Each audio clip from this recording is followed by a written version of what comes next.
I'm sure you've heard of the term thalassophobia before. It's gained quite a bit of traction on the internet in the last few years.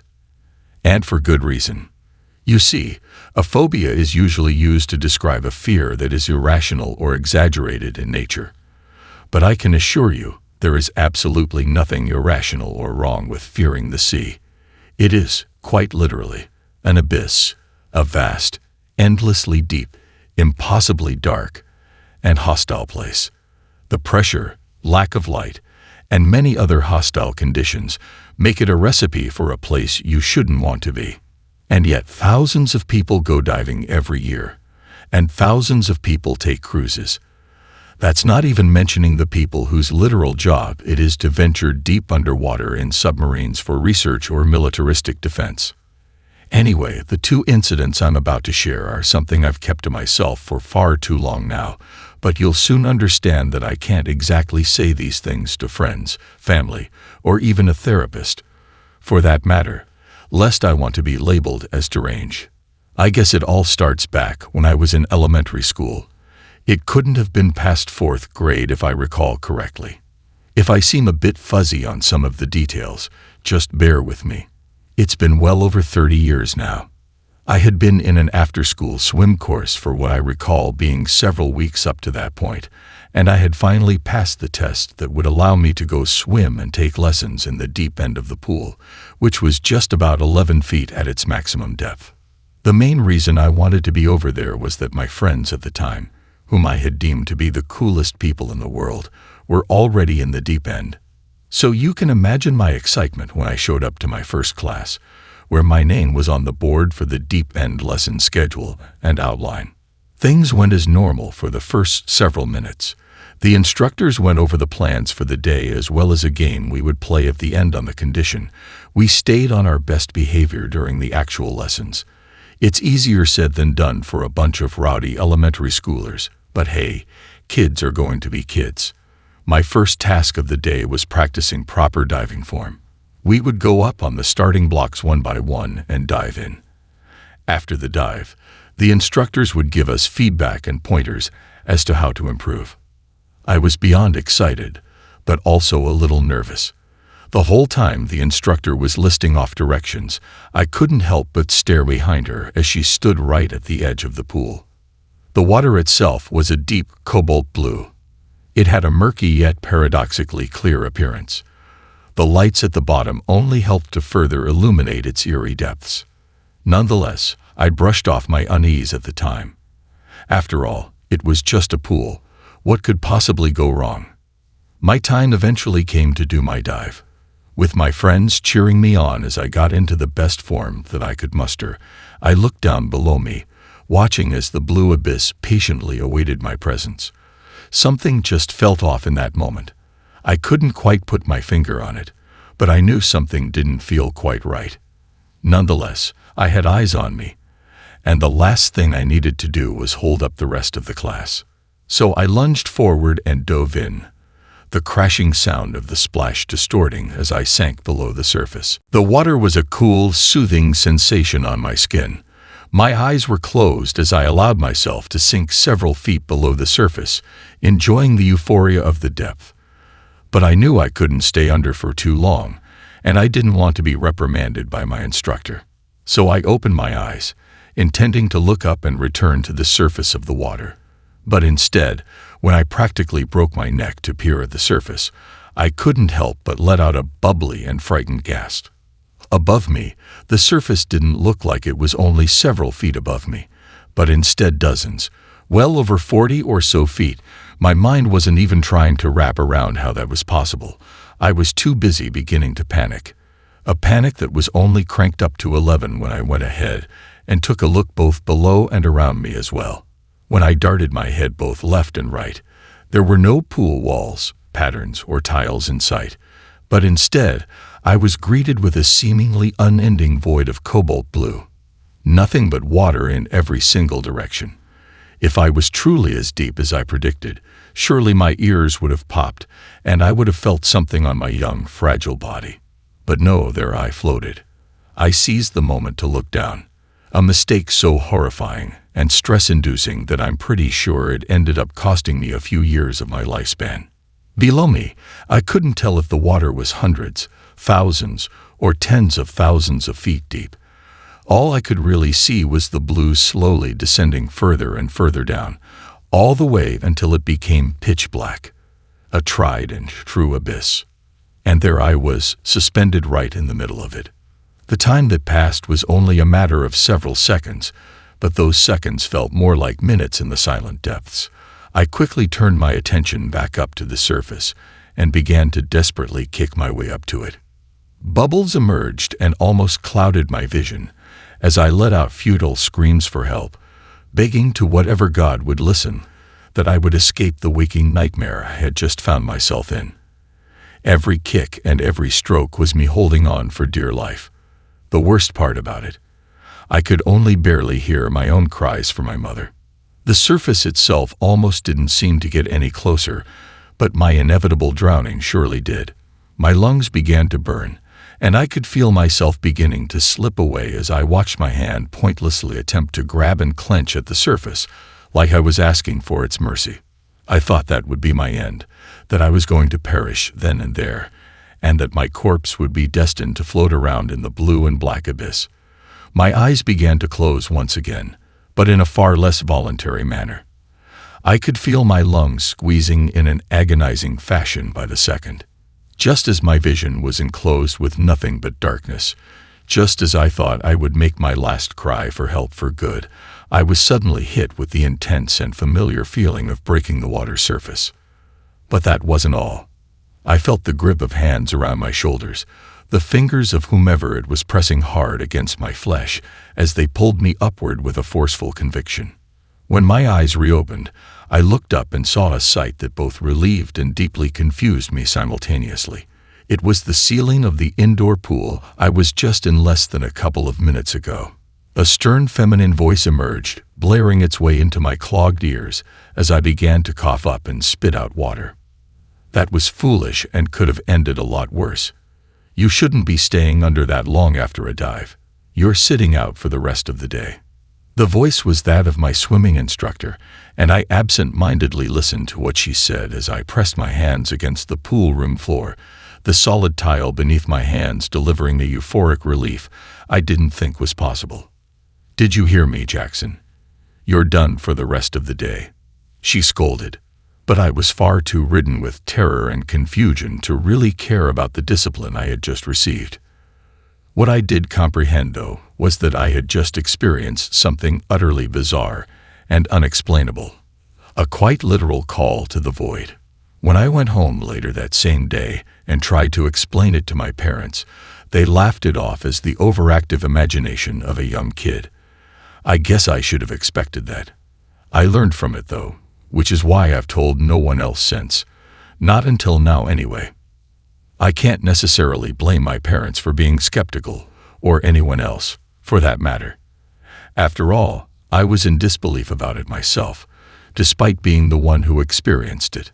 The days following the event were the hardest. I quit the swimming class immediately, much to the dismay of my parents and friends. On top of that, I went out of my way to avoid any significantly sized bodies of water. Not that I lived near many. But pools, lakes, and rivers were a no-go for me if I did cross paths with them. And as far as bathing went, I stuck to only taking showers. No baths. It stayed that way for quite some time. I had tried my best to bury the memory as deep into the recesses of my mind as it could possibly go. Yet here I am, telling you all about it now. Clearly didn't work. Besides my newfound fear of any water deeper than several inches, my life had turned out to be relatively normal. I finished elementary school and moved on to middle school. I made friends, went on trips, got into trouble, and had a typical experience for the first couple of years of my teenage life. Things were going pretty well, and I had come close to completely moving on from the experience. That is, until the second incident occurred. You see, not long after finishing the 8th grade, my grandmother passed away. It hit me pretty hard. I only had fond memories of her, and she cherished me as her grandson. She was a loving, kind, and respectable woman. Part of me was happy she would finally get to be with my grandfather again, as I could tell it affected her quite a bit when he died a few years prior. Both of them were more than positive role models in my early life. She had always been great at maintaining a positive and upbeat demeanor, but every now and then she would let herself slip up, which was more than understandable. From what my mom told me, he was always a great husband to her and a caring father as well. About a week after her death, my group of friends at the time invited me over for a pool party at their house. Shockingly, I didn't really hesitate to accept. I thought the social interaction would help. It's better to have some fun and get my mind off things while I grieve. The first incident had mostly been pushed deeper into my psyche, although I still felt anxious whenever I saw pictures or videos that depicted deep water. I just stopped trying to find any rational explanations for what happened. You see, my friend was very much into swimming, and his parents were more than well off, which always made me question why he hadn't gone to private school. The pool they owned was a little over 9 feet deep on the deepest end, which allowed them to install a diving board. It was also well maintained and appeared better than most public pools, with a sapphire blue color in the water that was almost euphoric to look at. When I arrived at the party, a slight tingling sensation had arisen in my stomach once I had the pool in my direct line of sight. But once I had begun to talk and shoot the shit with my friends, it quickly subsided. Of course, for a while, I hadn't actually entered the pool, but rather kept on the pavement a few feet away with my cup of punch in hand. I was talking among my peers at the time. But it wasn't until my longtime crush at the time, Jennifer, started to tease me about my hesitance that I truly considered getting in. After all that time had passed, the thing that finally got me was peer pressure. "Come on, Jackson, you're going to turn to dust if you just keep standing around up there." She playfully taunted, looking up at me with an expression of both intrigue and subtle mischief. I smiled. I tried to play it cool, an attempt that didn't last long after a few of my other friends began to playfully chant, joining Jennifer in her light mocking. "Jumpin' Jackson, jumpin' Jackson, jumpin' Jackson," they echoed. And so I walked over to one of the tables, set my cup down, turned, and then, without allowing myself to hesitate further, I made a sprinting jump and cannonballed right in. It had been so long since the feeling of being submerged had made itself known to me, but the lukewarm water had felt more than comforting, a refreshing change of environment from the hot and humid weather I had been subjected to throughout that day. Of course, when cannonballing in, I had closed my eyes before jumping off the edge of the pavement and into the pool. I had kept them closed for just a couple of seconds after I had broken through the surface of the water, just as I had last time. I felt myself sink a few feet, and I figured I would just make my way back up to the surface as soon as possible. After all, I hadn't forgotten how to swim in the years since the first incident. But when I opened my eyes, my heart sank right into my stomach, which itself began to churn. Looking down, I saw nothing but water. No tile, concrete, or any sort of floor by any means, just a black abyss that I so happened to be floating above. I immediately shrieked like a frightened child, which I guess I technically was, but I floated there, realizing I had awakened a nightmare I thought I had left far behind me. I frantically looked up, seeing that, like last time, I seemed to be submerged around 40 feet beneath the surface. And despite my heightened mental state, I wasted no time before beginning to swim toward it. I was hoping I would fare much better than previously. But not even a few seconds had passed before something stopped me right in the middle of my frantic attempt at an escape, a sight that had puzzled both my brain and my eyes. On both the right and left sides of me, I saw what looked to be a tall and broad pattern of grayish squares, a pattern that continued around me for a full 360 degrees. Each section of this wall appeared to be over 100 feet away from me, and as my eyes ever so slightly adjusted to the conditions, I could just barely see it more clearly. I took a quick look down, one that would cost me precious time. The wall, on all sides, ran all the way down as far as I could see below me, right into the abyss underneath my feet. After looking back up, I noticed that the wall closer to the surface of the water seemed to curve inward just a bit, like a hyperboloid shape. Of course, at the time, I wasn't seriously stopping and thinking of all the details of my predicament in a sophisticated manner.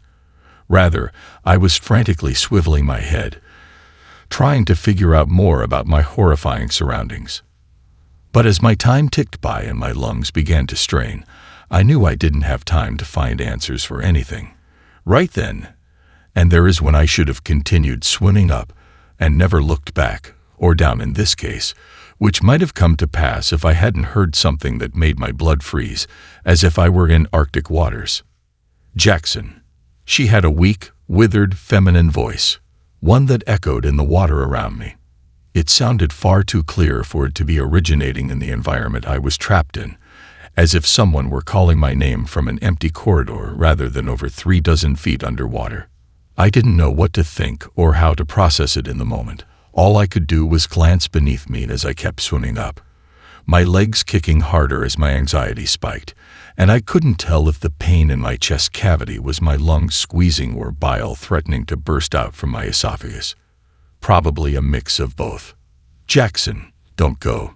Jackson," repeated the voice, once again sounding oddly clear and easy to understand, which allowed me to comprehend the source, both who and where.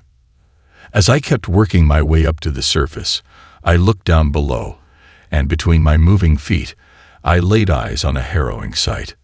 Down below, a few dozen feet at least, was what appeared to be my recently deceased grandmother, or something resembling her, with a thick, metallic chain wrapped around her ankles, restricting any vertical movement.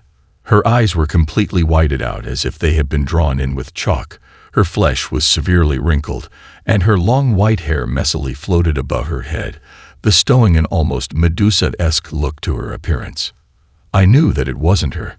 It was just another aspect of this waking nightmare that I desperately needed to escape. But my swim to the surface was turning out just like last time.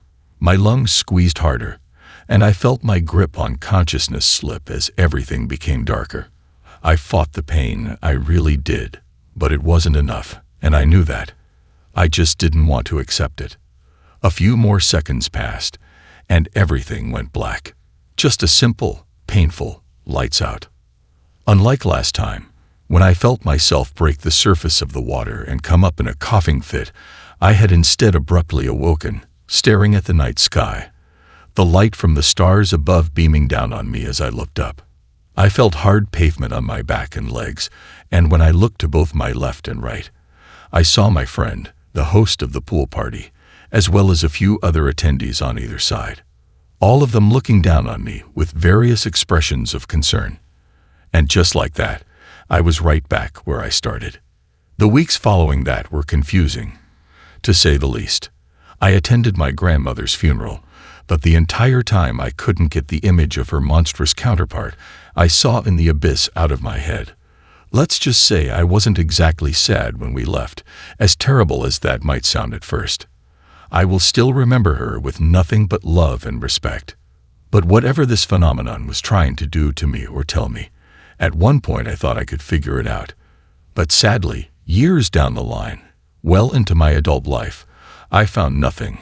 No answers, no solid evidence that what I'm experiencing isn't isolated. I went through book after book and website after website. And sure, maybe it's not the deepest research you can possibly do. I get that. But what I don't get is, if it were only me that this was happening to, why? Were there forces at play that I couldn't perceive? Was it some sort of punishment for some sin I had committed? I knew that after the second time around, it was me. Specifically me. Not the pool, not the water, but me. I wasn't one to believe in curses, but after that, I definitely opened my mind to the idea. But why had it started happening so suddenly? What switch had been flipped that made me suffer through it every time I submerged myself in water? After all, I had been swimming for months before that first incident. It just feels so frustrating and hopeless not to be able to find any answers or solutions. Hell, even just being able to find one other person who has the same problem would bring me some sense of reassurance. But no, nothing. Something weird has affected me, and the universe will not give me the mercy of answering why or how. I did, however, delve further into the history of thalassophobia, and while it didn't have nearly as much material as something like arachnophobia or claustrophobia, there was still more than enough to keep me busy. I went through what you'd expect: old reports and transcripted logs from sailors and ship crews, ocean myths such as Moby Dick or the Kraken. What really piqued my interest, though, were pictures of the deep sea.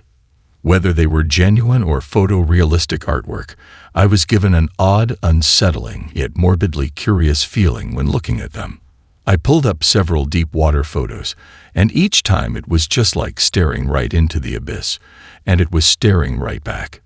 You'd think that after my experiences, the last thing I'd ever want to see is an image like that, but I couldn't help but feel like it was almost trying to say something to me.